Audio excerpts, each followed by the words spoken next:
health inspecting a grocery store is wonderful compared to health inspecting like a restaurant. Do you go to restaurants less now because of like the knowledge? Okay, here's the thing is for my work, I take food safety very seriously. For Mhm. myself, I am a disgusting person. So I Okay.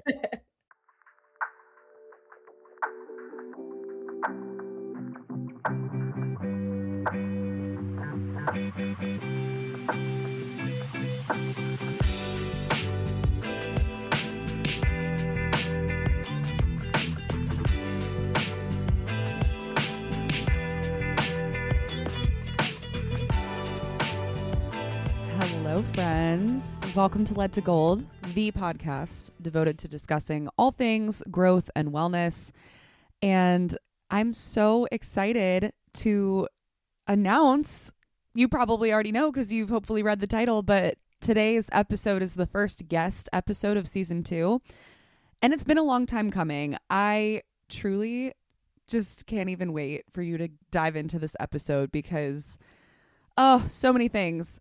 Hydroxide and I go way back to about 6th grade, and it has been such a wild ride, I think, for both of us. Just there's something really special about watching your middle school best friends grow and change and advance in their careers. And I really feel like I've watched her do kind of a full 180. I mean, we'll get into all of that in the episode. I don't want to spoil anything right here in the intro, but we spend a lot of time here talking about how she grew to become Hydroxide Food Science and the journey that got her there, which was not an easy one.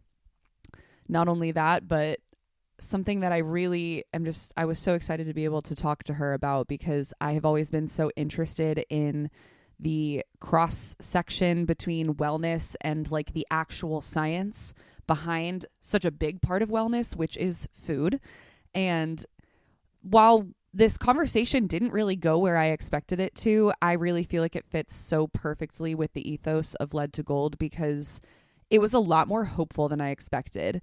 So much of my understanding of the world of food science and of food safety is kind of doomy gloomy because of the administration that we're currently under and all of the changes and all of the things that are being kind of swept under the rug or not talked about or just changed without notice.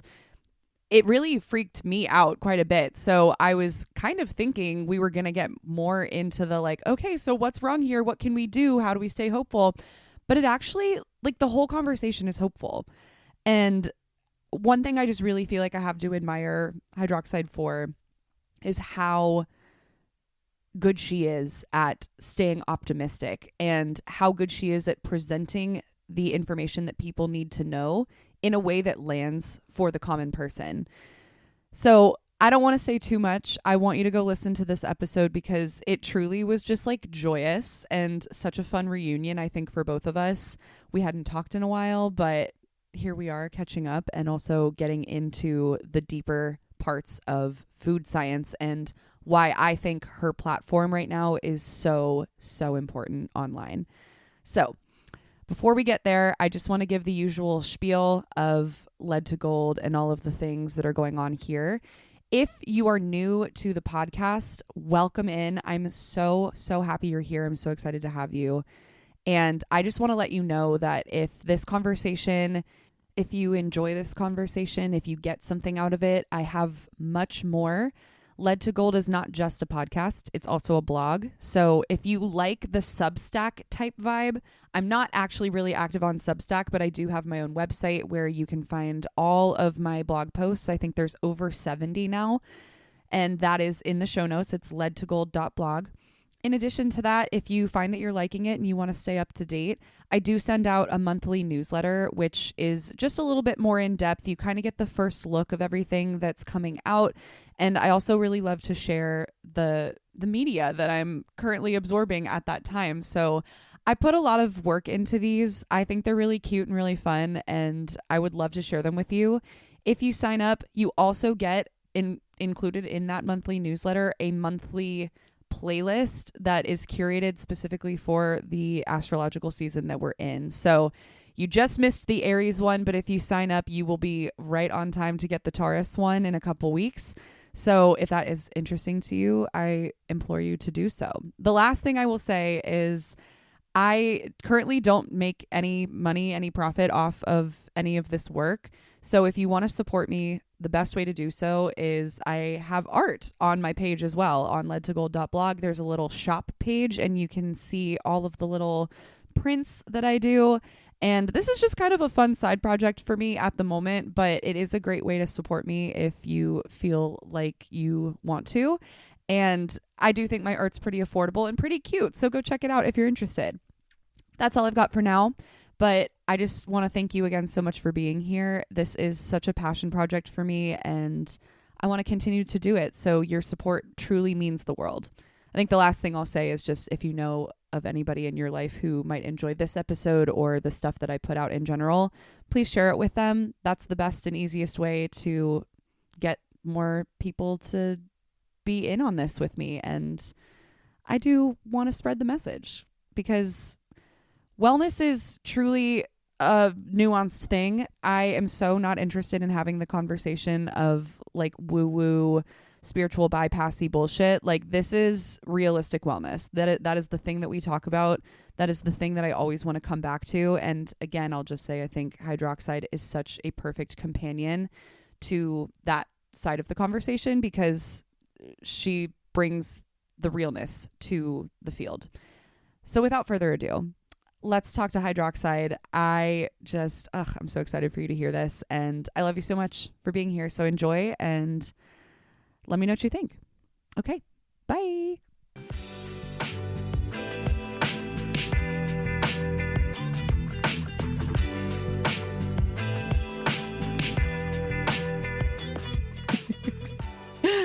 Hurrah. Hey.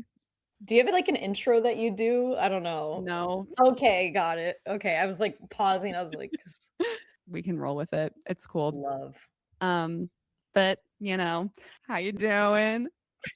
It's good. Nice to be on here on the Lead to Gold podcast.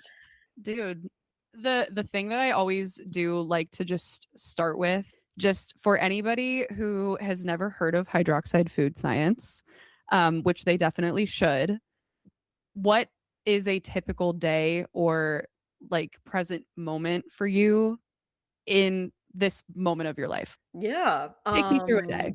Yes. Well, I'm Hydroxide Food Science, and I'm a food scientist with over 7 years in the food industry. And I have about 450,000 followers across social platforms. Holy And I shit. just post about food science and things about the debunking myths about food and the food industry because you have to be a slightly crazy person to work in the food industry. So I'm trying to boil it down so it's less scary for everyone else. Hell yeah. Yeah. You do a great job of that. Because it's Thank like you. Mimi, which we'll also get into, because just like your particular flavor of internet persona is so needed right now. Thank you. And I don't just say that because we're friends. Like I think it's very true. In flux with that, like I'm genuinely curious because I don't think I know what is your job right now. Like you do hydroxide, but is that your job, or do you also, you have a job also outside of that? What is Yeah, that so like? I still work full time in the food industry. That could always change in the future. But yeah, it actually the whole video posting and the whole thing kind of started out of like an act of desperation during a time when unemployment was a big thing for me. I was just telling someone this the other day, like, because I think being unemployed is such like a I could talk about that for an hour. And we will and And can we will. absolutely. It's that like I always liked science communication a lot, and I thought it was something that I was keen at and pretty good at, and I was just trying to figure out how to do that, especially because being a food scientist, people have so many questions about what I do. So I'm like, why not make it public information that's entertaining and fun and cool? So I just started posting kind of I shouldn't say an act of desperation because that sounds desperate.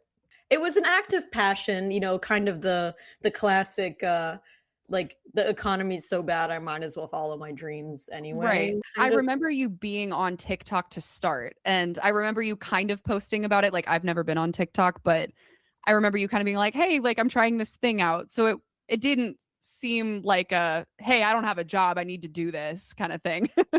Yeah, and, like, the whole goal with it originally was, like, okay, like, my dream number was, like, if I can get 10,000 followers, I think I will feel like I've had my white whale moment where it's like, I did it, I Mhm. succeeded and, like, be, like, a really like, hyper niche celebrity at food conferences, but this has grown into a much bigger beast than I could have ever imagined, that's for sure. It's still crazy to me. Like, I know I told you this It's when it was wild. really first popping off, but I was like, "Dude, I just went to a New Year's Eve party and, like, people I didn't know were talking about you." And I'm like, "Wait, that's my homie." Like, That's so wait. crazy. That's nuts. I can't even believe that. I really can't. And I do think this would actually be a good time to talk about, like, where that started to happen, leading up to that. What was life like for you in that period right before you kind of blew up, where, the unemployment was a thing?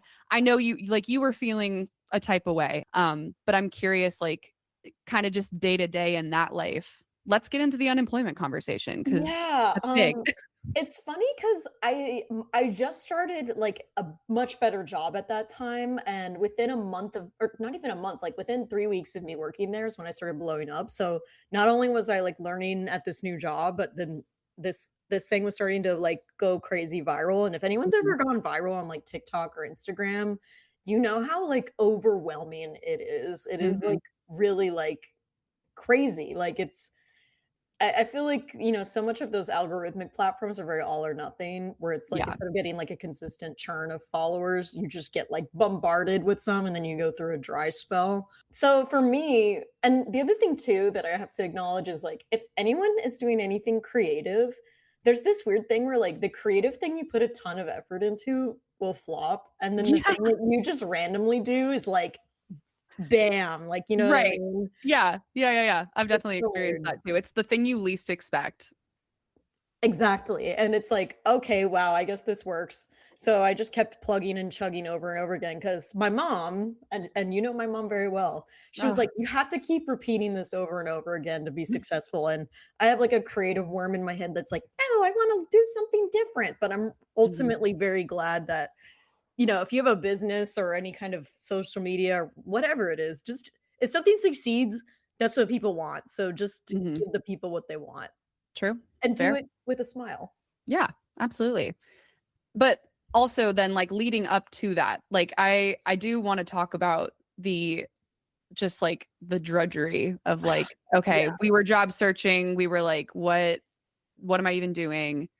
Like, how was that for you? Retell the story if you so please.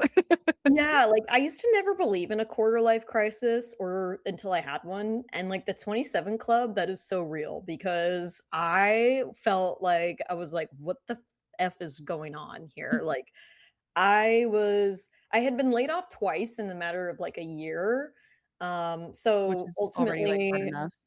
I know, and, like, I think something I feel is that layoffs are one of those things that we really underestimate how hurtful they are, Mhm, because and I was thinking about this today too, is like there's this thing in like business or like being an employee where it's like you shouldn't take things personally and it is good to like separate yourself from your work. But at the same time, it's like so hard not to take things personally yeah. when you're losing your income and your health insurance, like that's your life right Mhm, there. mhm.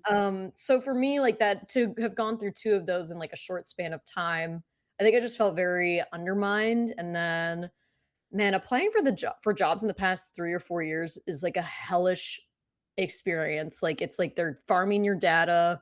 Yeah. Recruiters are so they ghost you. Someone will have the warmest conversation with you and then ghost you. Like Mhm. I tell people this all the time. I've never suffered more heartbreak than the job application process. Even after I had, like, the worst breakup of my life, I have never I still feel like I haven't recovered, like, it's an incredibly hurtful and dehumanizing experience, Yeah. Not to make And it like sound like traumatizing. it is. It really is because like we associate so much of our I mean, look at me, my whole online identity is associated around my work.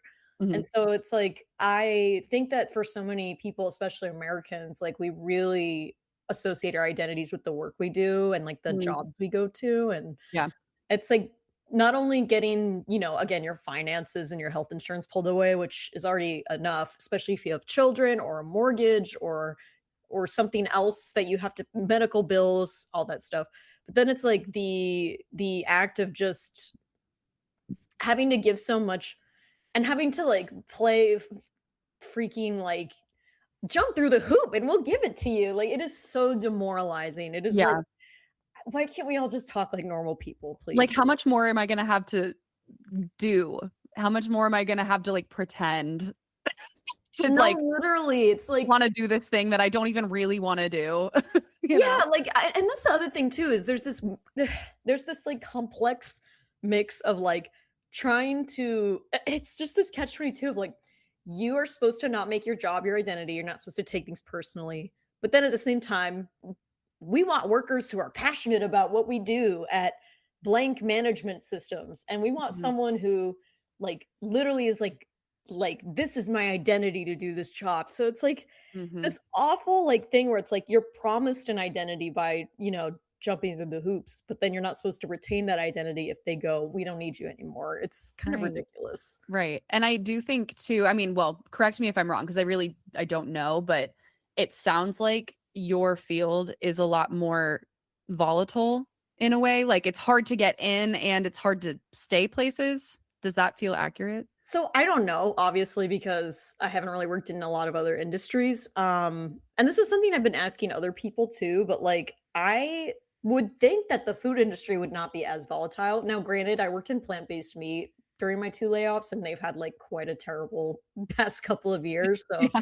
in terms of plant-based meat, it's definitely a volatile market, but you would think that, like, more stable positions, like QA and all that are not as affected, which granted I haven't been laid off in that sense. So, Mhm. I think a lot of it too is just my own like poor decision making with the kinds of jobs I picked. I was really like romanticizing this like startup experience, but the any startup world is going to be volatile no matter what. So I think, Mhm. as much as I like to blame it, I do think I take some responsibility on my end for picking jobs that are maybe not meant to have people long term or businesses that could not be sustained long term. So, you know. Yeah, yeah, that makes a lot of sense. So it's like, and I can see how maybe not food science, but like food in general is such a wide array of It really is. potential things that you could do. I'm curious, like, what is something that you find most people don't know or don't understand about what you do? Yeah, I think, most people think that the food industry in the US is not regulated at all, and this Mm, is why I love talking to people who start food companies here because they get hit with those regulations, like, in the back of the head. People are like, "Oh, I'm gonna change the world with my gluten-free, seed oil-free, crunchy chip that's allergen-free," and it's like, you find out how freaking hard that is and how many regulations you'd have to jump through, like, then you realize, like, that this shit is very regulated a lot more than you might think. like the US has it on lock, but there's also some weird things, I'm sure, which we can also get into. I guess we're more on lock than most people might imagine. Most people are like, the freaking additives and the chemicals, and it's like, if they're not allowed in the EU, and it's like, "Yes, they are." They're just called different things. They are. Yeah, exactly. It's like sometimes they're labeled under an E number, so if you're reading a label in the EU, you might not even know it's in there because they use a code to describe it. Yeah, There you yeah. go.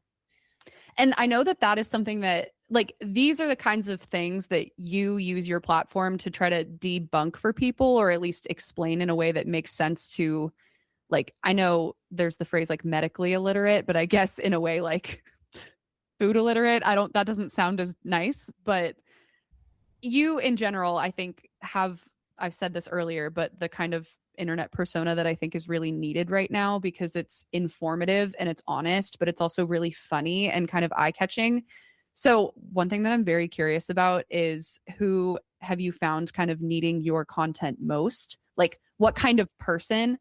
And we can get into this as well, but like what has surprised you about your audience? Ugh, I love that question.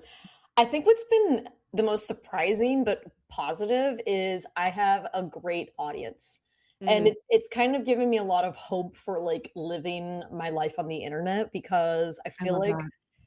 the internet is full of so much slop and negativity now. Like Mhm. I feel like I somehow hit the audience jackpot because my audience is very smart. Like if you go to my comment sections, you'll see And that I do. yes, I do. they're very smart and they're very funny. So I think Yeah. there's like a good audience out there who's not being served by the content that's like algorithmically pushed out. So it's Mhm. really nice to see that like people online are still smart and having fun. Isn't that so terrible that I have to say that? But it's true. It is, but it's true. And I've found that with people, creators like you, who I don't know how it happens. And I think that some people don't get as lucky, but it seems like you have found the audience that actually like understands your vibe. And Yes. I think that some people just don't get to have that experience, or at least it takes a lot longer for them to find the people that actually need their content, if that makes sense. But no, I completely agree. Like I read the comments on every video you post, and I'm just like, wow, these people are way smarter than me, and they're genuinely asking such good questions, which is so refreshing for an Instagram comment section because that shit is a cesspool most of the time, like 99% of the time. It's crazy. 100%. And like I feel like also Instagram is where the negative comments really fester a lot. I think Mm. TikTok is a little bit more chaotic. I Yeah, wouldn't it say is. it's necessarily more positive, but people are definitely rude to me, but I would say it's like overwhelmingly, if not smart or supportive, at least it's funny. So Mhm, mhm. I do that, and I also think that like a l I maybe this is kind of a tangent, but something I Let's tell do it. myself too is the comment section is where or no, my mantra for myself online is, "I will not spend my life in the comment section," because Hell yeah. so many people get it wrong in the comment section, and I would rather make content that addresses it than how many people have you met who are like, "Someone really changed my mind in the comment section of this video," like, it is literally built for you to argue with people and get nowhere, Yes. so It's the rage bait cage. the rage bait cage, write Does that that down. work? Does that work? It's Yeah. crazy down there. I'm gonna try to live by that mantra because I've been telling myself for years, like, not that I get a lot of comments, at least not right now, but I like spend way too much time reading other people's, and I'm like, this is depressing. Yeah, well, I wanted to ask you about that actually, because for your Yeah. own posting, like, have you had a comments like a negative comments section you've had to deal with? Really only once, and it was on Facebook, which is the Of funniest course. thing. Yeah, of course. It was before I deleted my Facebook, like, completely, and I used to boost some of my blog posts through there, which it was kind of I guess, a pro and con to it. The pro was that it was and still is by far my most read post, but the con was it met the wrong audience, and it was probably my most, like, explicitly political post about, like, literal school shootings, and it just caught a bunch of people who were like, "Well, I think teachers should have guns in schools." And I'm like, "Well, I'm not engaging in that conversation." Oh So, god. it wasn't, like, overwhelming, but I wanna say, like, every single comment on it was not positive or not in my favor, I guess, for lack of a better word. So I just deleted all the comments and I was like, it's fine. As It's you whatever. should. I think people really underutilize like, people forget you have control over your own page, and if you don't like a comment, you can get rid of it. Yeah. And that was some good learning moment for me because I'm sure you've had this too, like, especially when stuff was first blowing up of like oh shit, like people are reacting to this. And like you kind of have that internal reflex of like, ooh, people are perceiving me. Oh, that sucks. That hurts. I don't like that.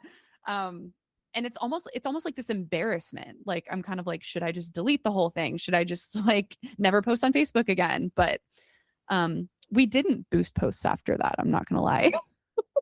Yeah, that makes sense. Yeah. Oh gosh. So, okay, this is related to what we're talking about, but something that I was also curious about because you did mention that every so often you do get like the rude comments, but do you ever get pushback? Like, do you ever have people being like, actually, that's wrong, or like, I don't agree with you? I would say for the most part, I when I do get a lot of pushback I get is very positive. Like it's Mm, more so a criticism of what I say and rather than like what I look like or anything like that. And I think I always kind of have time for that because I am sort of a generalist when it comes to my videos and I don't always get everything right. I think the act of being a scientist is just being wrong like 90% of the time. So it's just like a muscle you have to work. I'm okay if someone legitimate has something to say. Like I remember I posted a video about the arsenic in candy reporting in Florida and about how mhm, the testing they used was the incorrect methodology, which basically like made these values sort of inflated slash like not correct. mm. Um, Can we pause? Because I don't know about this one. yeah. What was the thing? What was Okay. the arsenic and candy thing? Yes. Okay. So there was a report that came out from this Florida website called Healthy Florida First, I think. Mhm. And this is a website that has a few lab reports on it, basically saying like these brands of candy are high in arsenic and you shouldn't eat them. But then it's a website where they don't even include units. So like let's say if something was like 10 inches, you left off inches, you'd be like 10 what? Okay, okay, okay. You know Yep. what I mean? I'm And it's following. like so it's this really sketchy website run by the Florida government that's basically like not showing you data. It's done in this really cute infographic UI and UX. And there's been a lot of news reports about it, and people are like, they're poisoning us in the candy and stuff. But if you look at the methodology they use an EPA style test for soil to test Mhm. like nerds gummy clusters. Okay. And that sounds like, oh, maybe that would work, but using food testing for food versus using like soil testing for food, it's not the same thing. It's like Right. if you go to the doctor and you got your blood pressure measured and they're like, "Oh, you're actually 180 pounds." And you're like, "That's not my weight, that's my blood pressure." Oh, And they're like, "No, it's because we did the test and this is the value." So it's kind of like that where like that's like the most like simplified way I can put it. So the testing methodology really matters in these things. And when you deliberately pick a one that's not even associated with food, it's because if you actually measured it using correct methodology, it would probably come back without any shocking results.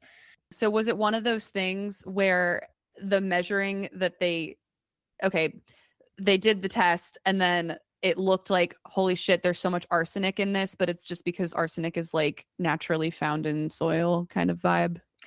It's very that, and also like it just isn't even a way to it's not even an accurate quantification essentially. Right. Right, And right, right.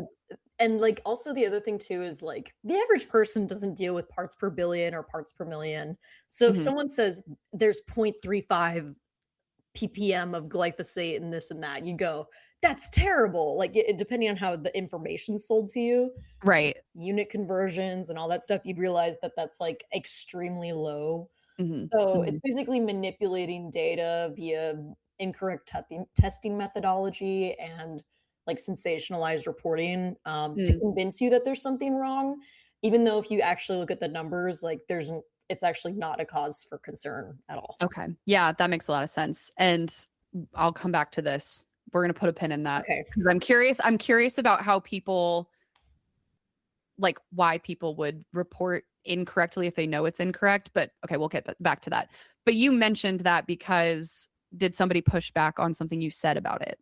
Yes, and it Okay. was for good reason because I was basically talking about the type of machinery they use, and they basically were like, "Hey, I do this. I'm just clarifying this for you because Um, I don't do any environmental testing for like EPA, like soil stuff. So sometimes I'll get like kind of like a crossover hit with like scientists who aren't necessarily food scientists and they'll give Mm, me some corrections. I really value that. Usually if that yeah, happens, I try to like the comment and bring it up. Um, yeah. I love that. Yeah, I feel like that's a really good way to like again, I know we kind of keep circling back to this, but I feel like that's such a good way to be on the internet right now is to be like, "Hey, I'm a creator focusing on this thing and you're a creator or person focusing on this thing. So like let's combine our knowledge and like wow, everybody learns something. Exactly, and, like, I feel like the issue with, like, the content I make is that I will never outpace misinformation, Mm, but I can mhm. certainly and I always tell myself, like, I can't literally can't outrun the AI and the health influencers who are going or the fake health influencers, The the grifters. grifters, but I can nurture a place where people feel like they can see something trustworthy. So I try to just manage my own little plot of internet land as much as I can and Mm, try not to focus on, like, buying more real estate and outpacing it because I literally can't. totally. Yeah. Yes. I think this fits in with that.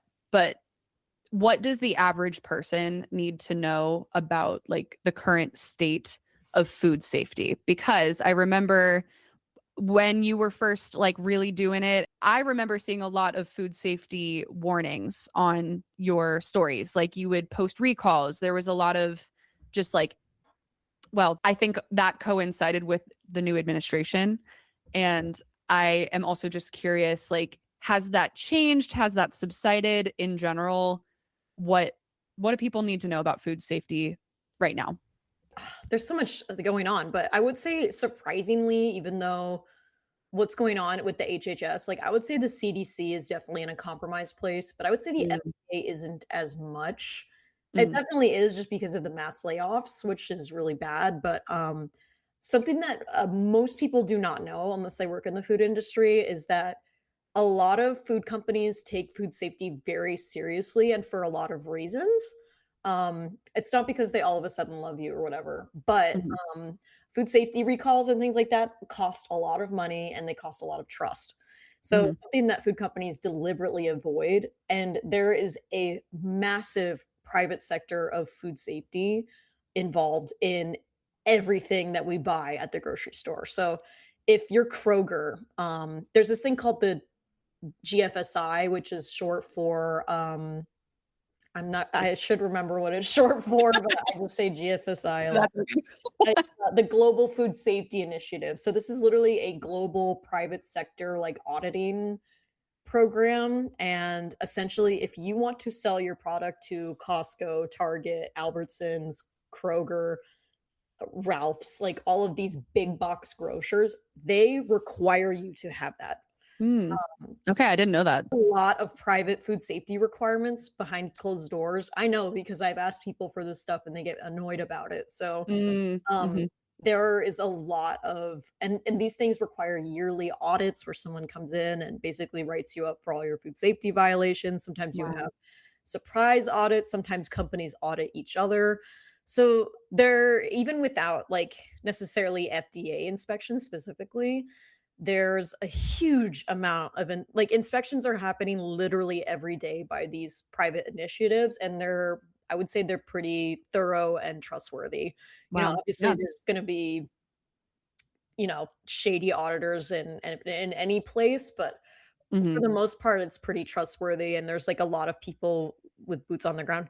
I will say, though, like, I think this people think the sketchiest place to buy food is the grocery store. Mama, it is restaurants. Right Ooh, tell me now, about this. Tell me about this. I feel like when I was working in, like, retail food products, so, like, CPG, consumer packaged goods, and things that basically you buy in the store, like, I was kind of, like, I've worked at a meat processing plant, and I was, like, pleasantly surprised by how clean it was. Like, I would Yeah. eat off the floor. I feel like a lot of people would not think that. Yeah, right? Would And I not expect mean that. yeah, and it was, like, I remember their only, like, violation they got when they got audited is that their hand washing temperature was too hot, so it was, like, a very well-run, clean facility. But the Yeah. thing is that, like, the more I learn about, like, food service or, like, prepared foods or, like basically, the more your food goes through the hands of another person, the more it can go wrong, so, Okay. I think that's why if anyone's concerned about food safety, my best advice is to cook at home because health inspecting a grocery store is, like, wonderful compared to health inspecting, like, a restaurant because So true. One of that my best shit friends is a gets health inspector. I remember. Yeah, yeah, yeah. I remember talking It's to not them. cute. The story she has, It not is cute. like retail food service, I was like, "Oh my god, food safety is alive, it's so good." And then, like, food service, I'm like, "What the hell is going Oh, on?" Like, I don't even wanna know. I don't even wanna do you go to restaurants less now because of, like, the no. knowledge? Okay.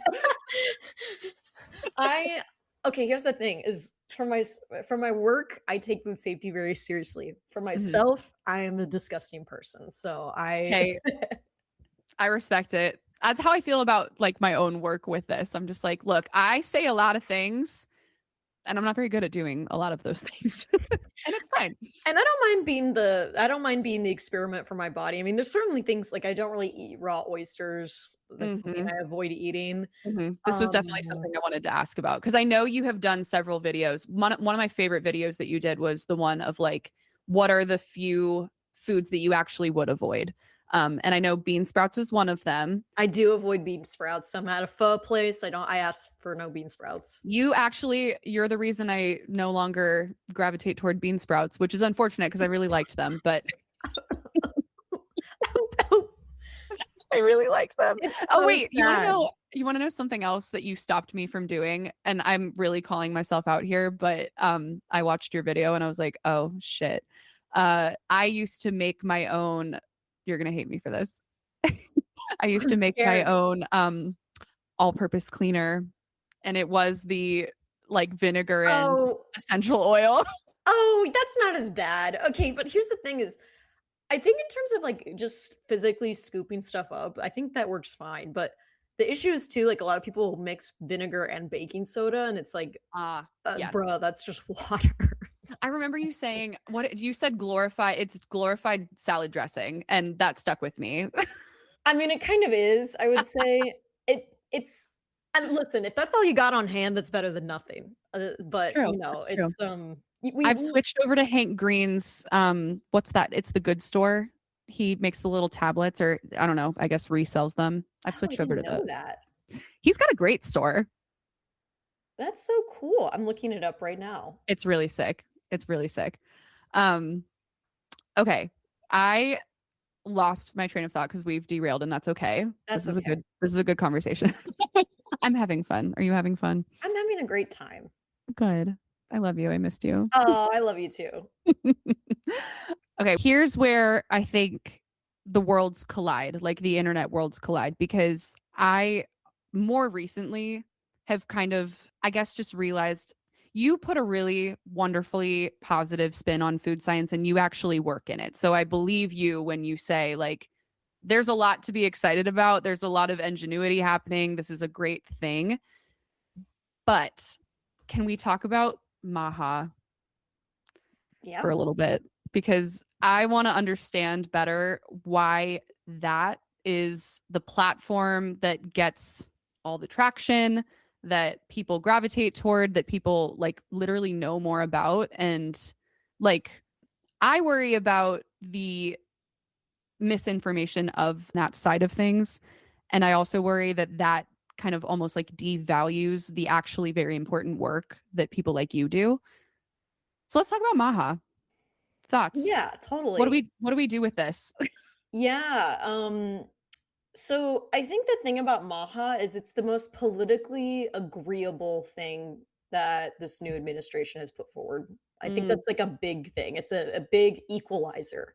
mhm. 'Cause, like, if you talk to the average person and you said, like, something crazy, they would be like, "Okay, whatever, weirdo." But if you were like, I think our food system needs some improvements," I think the majority of people would say, "Yeah, we do. You're Yes, but right, then, we like, what do." does that mean? They're very savvy at their own message marketing, which is I think is why it works so well. RFK Jr. was a popular person pre-HHS, Yeah, appointment. So, yeah. he has the Kennedy name. It's a piece of star power, you know what I I mean? And remember people wanted him to be president.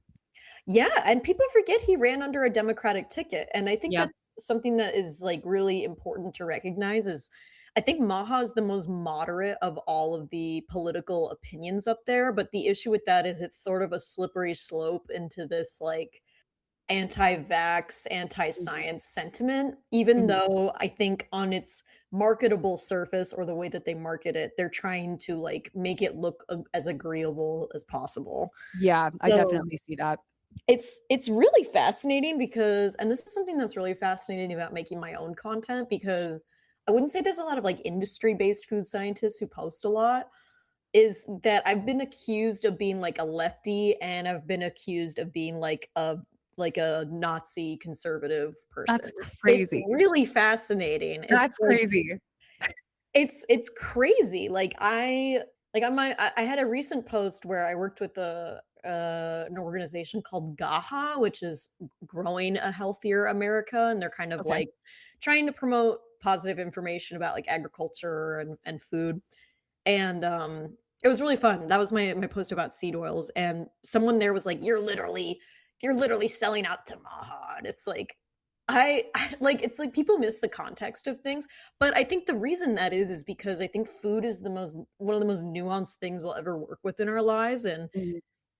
it's, like, really difficult for people to put, like, necessarily, like, a left and a right wing spin on it when I'm mostly just focused on the food science aspect, I guess. Right. We're It's keeping very it real.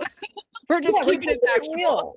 No, literally, like, just trying to keep it real, Uh, and I also think, you know, if you're smart enough online, you could probably guess, like, how maybe politically lean, but I also think that so many people think I'm, like, a shill for big companies, and I mm. think people who think someone's a shill for big companies could either be very left or very right. It's very interesting. So true.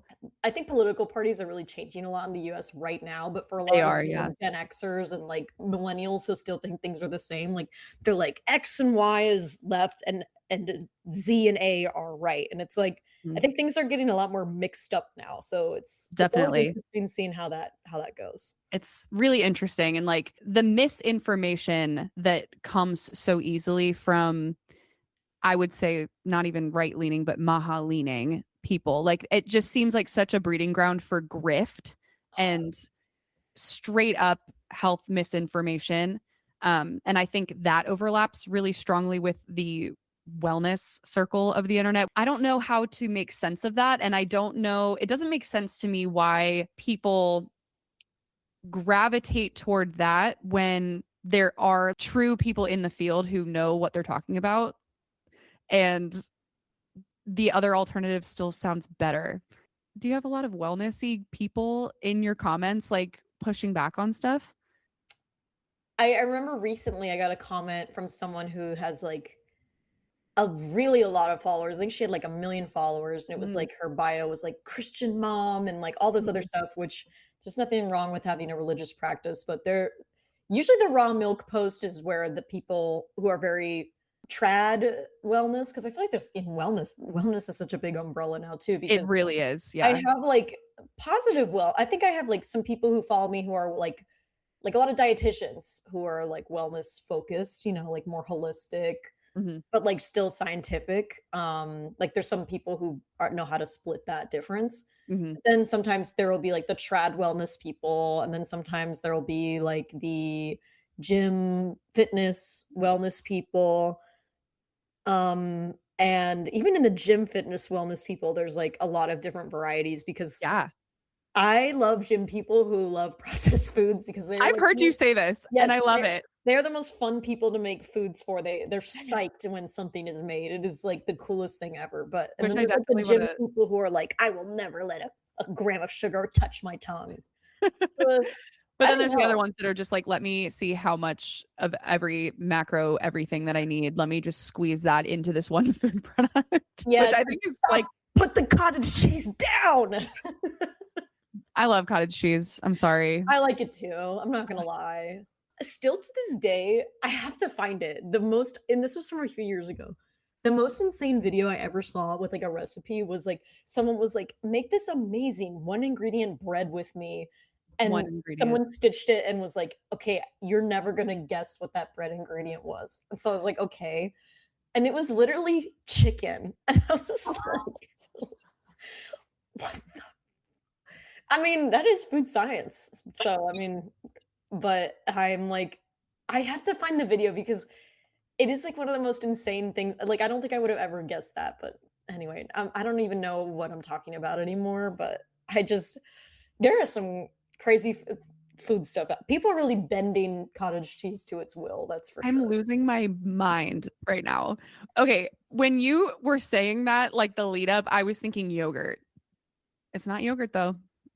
No. It's not yogurt. So, okay, here's the thing. I actually, before we started recording, I did listen to another interview you did today because I was like, I don't know enough about food science. So I need to listen to you talk about food more. That changed my perspective. That episode changed my perspective on the positivity of this industry, which I love because I was kind of coming into this thinking like it's all doom and gloom and things are bad because we have Maha. But maybe this isn't how you feel. I don't want to speak for you. But what are the things to be optimistic about right now in food safety, in food science? Should people be freaked out or should we be aware of some things that probably a lot of people aren't aware of? That is really great, and I think for me, I mean, you know this about me too, like, I prefer to lean into the positive rather than lean into the negative, you know? Yeah. I think that's just kind of who I am, and, um, I kind of think one of the reasons why maybe I don't do a lot of negative content is because I feel like it's manipulative towards the viewer, when in Mm, reality, things are a lot more gray.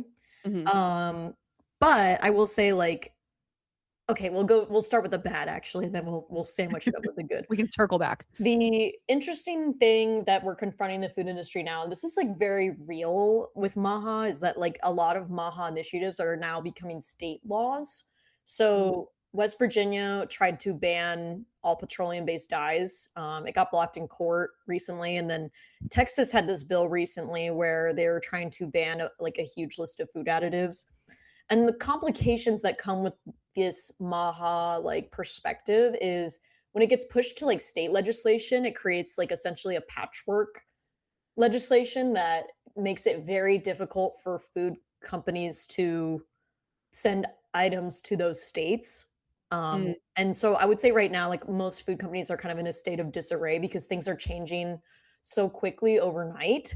Um, mhm, and the other thing too about like state laws, if anyone here has ever worked with like compliance or like state law enforcement, is a lot of stuff gets pulled back last minute. Like a lot of state laws get introduced and then passed and then blocked in court, or they end up getting mm. dissolved.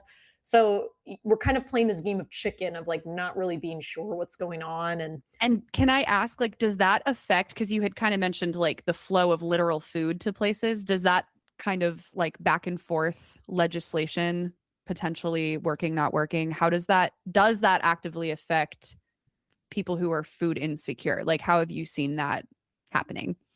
yeah, I think it can. Luckily, like because none of this like state legislation has truly gone into effect, Mhm. it hasn't necessarily affected like distribution chains, but I mean, it certainly is not helpful when there's this huge push for companies to reformulate a lot of things at once.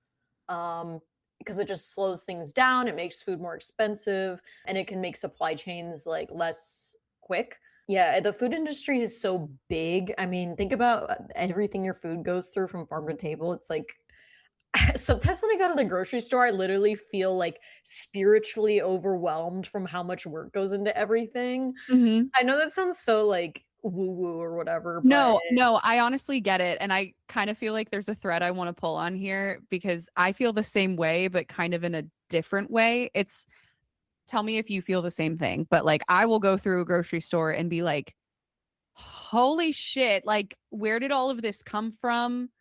How did it get here? Like, how many miles, how many days?" Like, I don't yes. it's truly a feat of modern science in so many ways beyond just like the food aspect. I'm just like, how did this happen?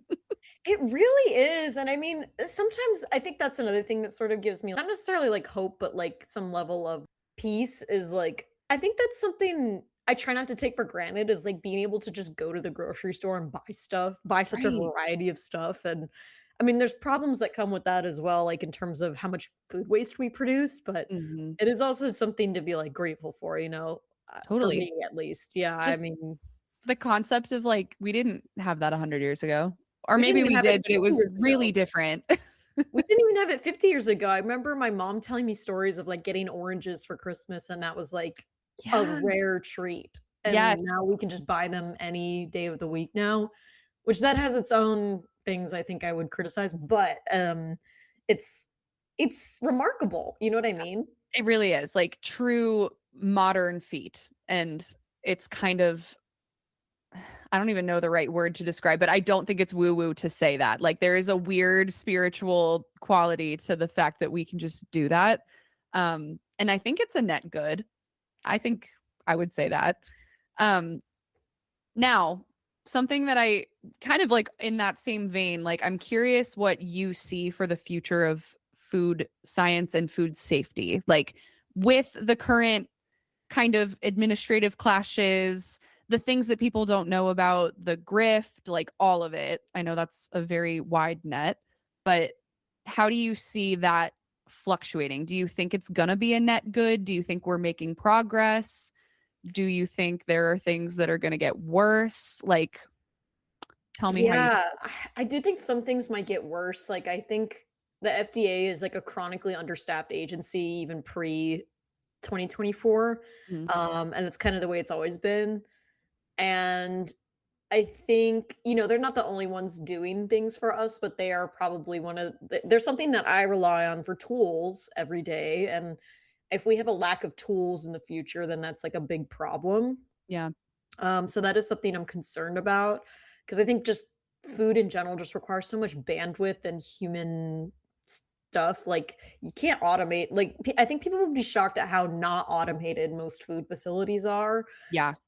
Yeah. and how many things have human beings working on them and that kind of thing. Um, Right. yeah, I think right now we're in such a sense of chaos that the dust hasn't really settled yet in terms of, like, these state legislations and, like, Mhm. so much of what the FDA is doing now is not really is toothless, kind of in the same way that FDA has always been toothless, but, there's this talk about, like, eliminating food dyes, but that's a voluntary ask. Yeah. Yeah.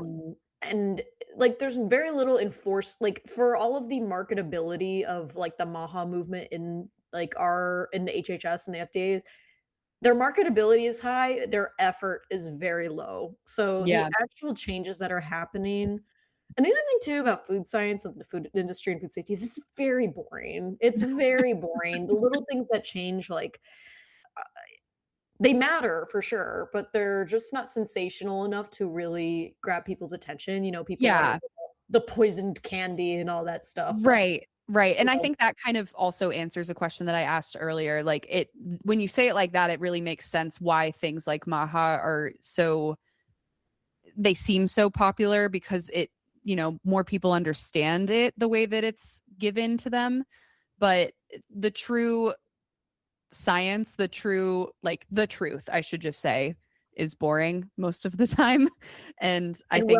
real wellness is boring, and I feel like yeah, you've addressed that too. Yeah, yeah, and I'm really glad you said that too, 'cause that is said a different way, I think really the crux of my message, and that's not the fun way to put it, but it is the real way to put it, and I think one of the bigger things in probably all walks of life, all aspects of life that more people need to do is have nuance and, like, be able to hold space for nuance, which is really hard for a lot of people, especially now.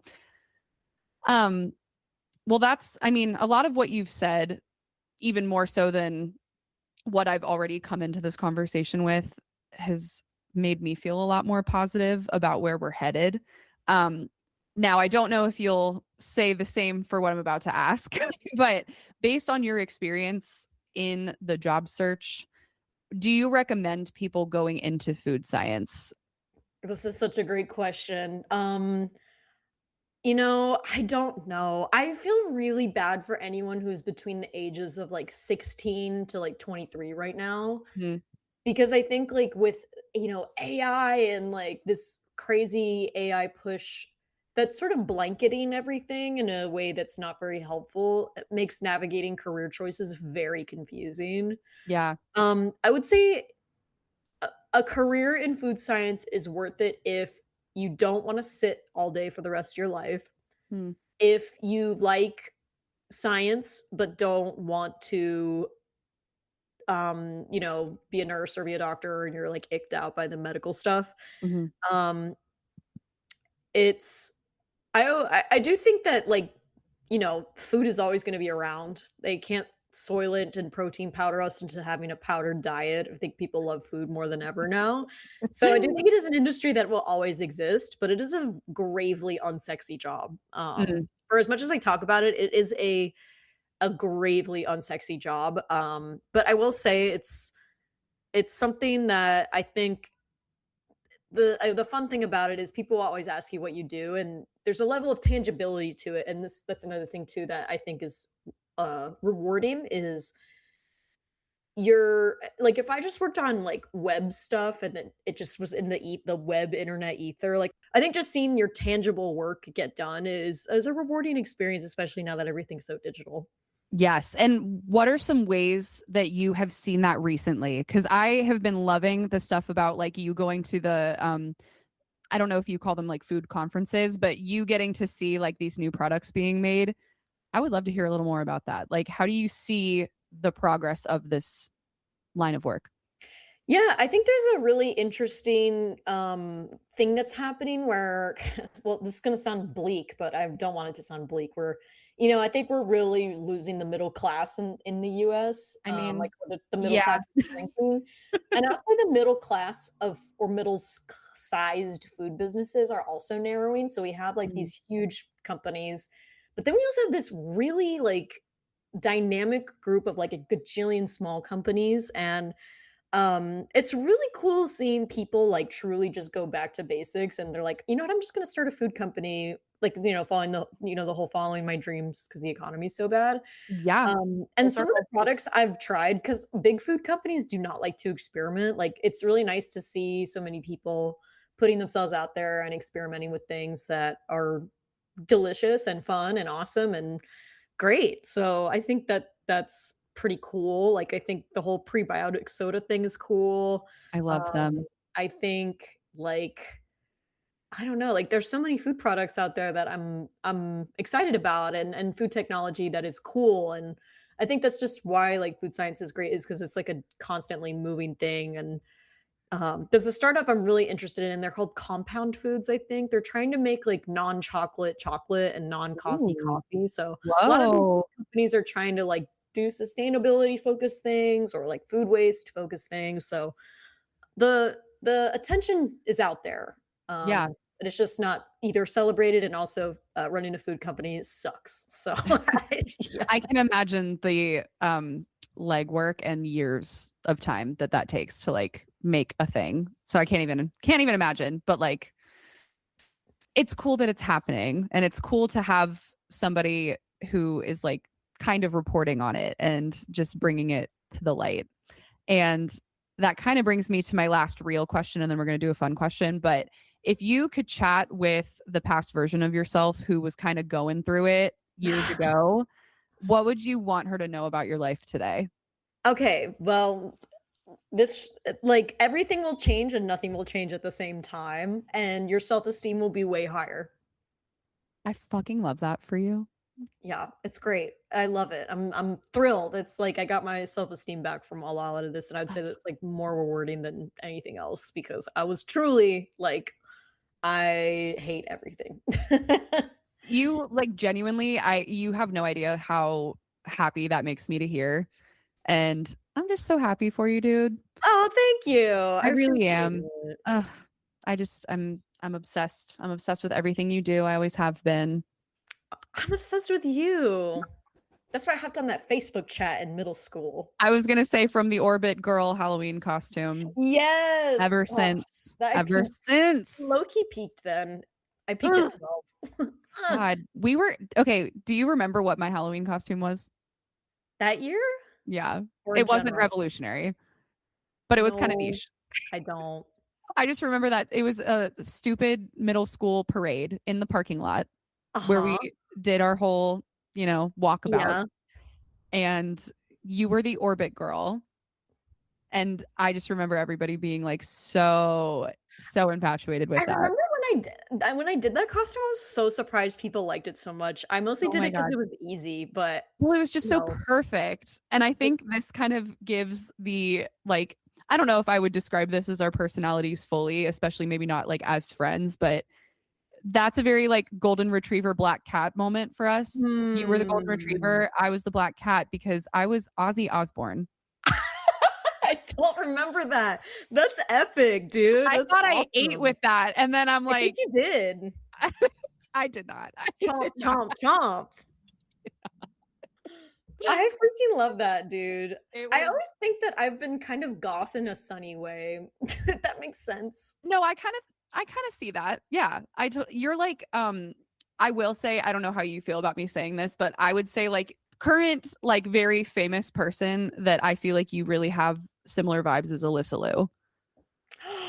Oh my god, that is a huge compliment. Are you It's like serious? yeah, like you're like alt and you have cool alt fashion, but you're like so sunny and positive and happy. And that's She Alyssa Liu. she will be cooler than all of us for the rest of our lives, but thank It's you, true. that is very It's meaningful. true. She's Oh, so cool. I She's love like her. 21 and is that cool. That's crazy. I I was know. a freak at 21. Yeah, like I've never been worse. I was the worst. I was the worst version of myself at 21, and then there's Alyssa Like, Liu. It's I crazy. like the tr like, yeah, she's so cool. I adore her, like, I'm obsessed with her. I Um, watched that MacArthur Park performance, like, 8,000 times. I was like, Me too. Me too. It was "Alyssa, if you're listening to this, we love you, girl." girl. I hope she listens to this. That would be I a hope so too. dream come true. Maybe one day. Okay, my last question is a fun question, but you know how we end this show. We always got a little "we're not really strangers" card. So I'm going to pull us a little card, and we're going to talk about it. And it probably has nothing to do with food science, but that's okay. I would be very surprised if we're not really strangers had, like, "What's your HACCP plan?" They definitely don't. It's gonna be about healing. All right, Healing. let me get one. Ah, okay. Here we go. What piece of advice has helped your mental health the most recently? Recently, that's a good one. You don't have to rush anymore. I think that's something I try to live Mm. by when I'm driving, when I'm eating. We're like so on the move all the time. It's like, what are we getting there faster for? Mm, I love that. I Yeah. love How about that. you? Ooh, well, I did just do an episode about that like a month ago. So that was definitely one for me, but I'm still very much learning it. I don't know if I've really like embodied it. Um, I would say I'm thinking, like, aside from that, what piece of advice has helped your mental health the most? Okay, probably also something I'm still integrating, but it's come into like working in my life more recently is putting hard boundaries on different parts of my day because Yeah. unfortunately being a teacher is like work never really stops. I mean, it does over the summer, but like everything in between is just like there's constantly stuff to grade and it takes way longer than I have in the school day to do it. And I feel really bad about not getting stuff done when I say I'm going to.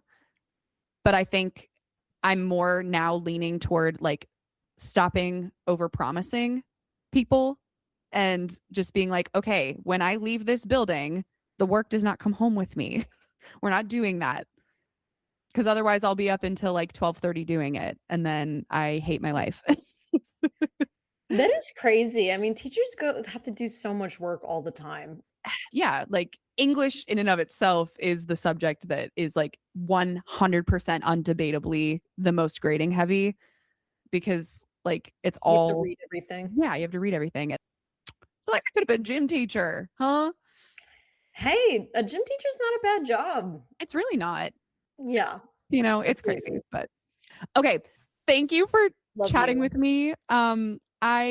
I really have wanted to have this conversation for a long time because I just think that there's so much unknown about what you do and It's true. like I want more people to know about this because it is the truth. It is like the realistic part of the health stuff, you know? So for people who have not found you yet, where can they find you? And is there anything in particular that you want people to know about that you are like starting soon? Anything that you want people to support for you? Yeah. Well, you can follow me on TikTok at Hydroxide, on Instagram at hydroxide.foodscience, on Twitch and on YouTube at Hydroxide Food Science. And I had just started a Substack, so I'm on there, Hydroxide Food Science as well. Ooh, One I'm gonna follow that. article. And then I'm working on my website and it should be out soon. I keep saying it's gonna be out soon, but it's hydroxidefoodscience.com. Okay, that's so cool. And I'm really excited about that. All the links for all of those things will be in the show notes. And, you let me know when that website's ready and I'll put that down there too. But Yay! Yeah, we're very close to getting there, but yeah, oh, it's been a work in progress. I'm really it's a excited. process. It's a process. I built mine and it took a really long time. It takes Really, really long time. those Squarespace ads make you think you're just gonna make it in like an hour, and it's like, no, I ma'am. know. I know. Like I use Wix kind of unfortunately. And yeah, like all of their ads are so beautiful. And I'm like, my website does not look like that. And I don't know how to make it look like that. But it's fine. Yeah, it's a It's one thing at fine. a time, you know. Well, thank you so much. Guys, I love Hydroxide. I love her so much. Love you. Ooh.